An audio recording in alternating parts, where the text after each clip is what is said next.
जी, जय गुरुदेव जी सबको। कैसे हैं आप सब? तो गुरु रविदास जी के बारे में कुछ जो है बातें शेयर करना चाहूँगी। तो गुरु रविदास जी ने, जैसा कि आप सबको पता है, कि तत्कालीन जो भी सामाजिक मुद्दे थे उनको हमेशा अपनी बानी में उठाया है। उस समय भी जो है भुखमरी एक अहम जो है मुद्दा थी समाज में, व्याप्त एक बहुत बड़ी जो है ये समस्या थी कि बहुत से लोगों को खाने के लिए जो है अनाज ही उपलब्ध नहीं हो पाता था। गुरु रविदास जी ने अपनी वाणी में जो है इस समस्या को उजागर किया है और अपनी वाणी के माध्यम से बहुत सारी दूसरी भी कुप्रथाओं को, पाखंड को और दूसरी चीज़ों को जो है गुरु महाराज जियों ने उठाया है, जिसमें भुखमरी से निजात पाना उनका एक जो है अहम हमेशा ही मुद्दा रहा है आप जी उनकी वाणी में।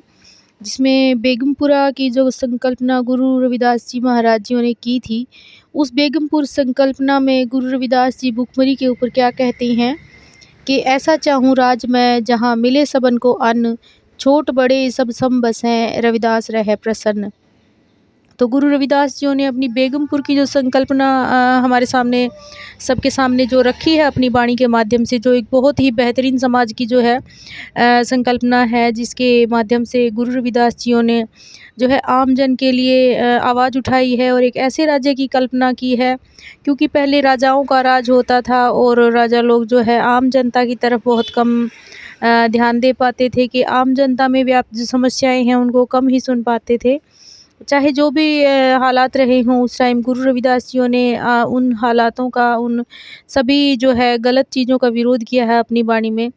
तो इसके माध्यम से गुरु रविदास जी अपनी बेगमपुर संकल्पना के में बताते हैं कि ऐसा चाहूँ राज मैं जहाँ मिले सबन को अन्न, छोट बड़े सब सम बसें रविदास रहे प्रसन्न। अर्थात हर आमजन को अगर अन्न यानी अनाज अगर उपलब्ध होगा तो गुरु रविदास जी बहुत प्रसन्न होंगे, अर्थात परमात्मा बहुत खुश होंगे।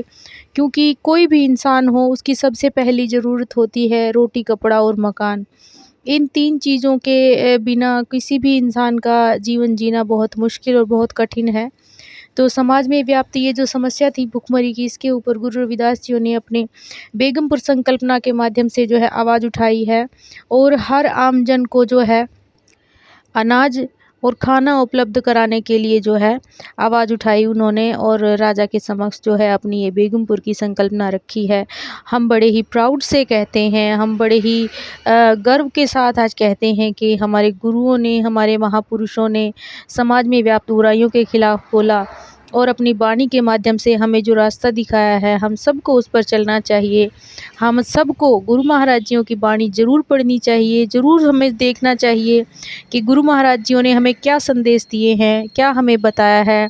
इसके लिए आप अमृतवाणी जो है मेरी आईडी पर जा कर के ऑर्डर कर सकते हैं। अमृतवाणी मैं आप सबको पहुंचा सकती हूं। अगर आपको किसी को भी चाहिए है अमृतवाणी, यानी जिसमें गुरु महाराज जियों की वाणी दर्ज है, गुरु महाराज जियों की वाणी तो दर्ज है ही साथ उसकी व्याख्या भी की गई है कि क्या गुरु महाराज जियों ने अपनी वाणी के माध्यम से हमें बताया है। सरल हिंदी में उसकी व्याख्या की गई है। अमृत वाणी आपको हिंदी, पंजाबी और अंग्रेजी तीनों लैंग्वेज में उपलब्ध हो सकती है। आपको जो भी चाहिए आप मेरी आईडी पर ऑर्डर करके, मैसेज करके मंगवा सकते हैं। जय गुरुदेव, धन गुरुदेव। आई होप आप सबको सब चीज़ें समझ आ रही हैं।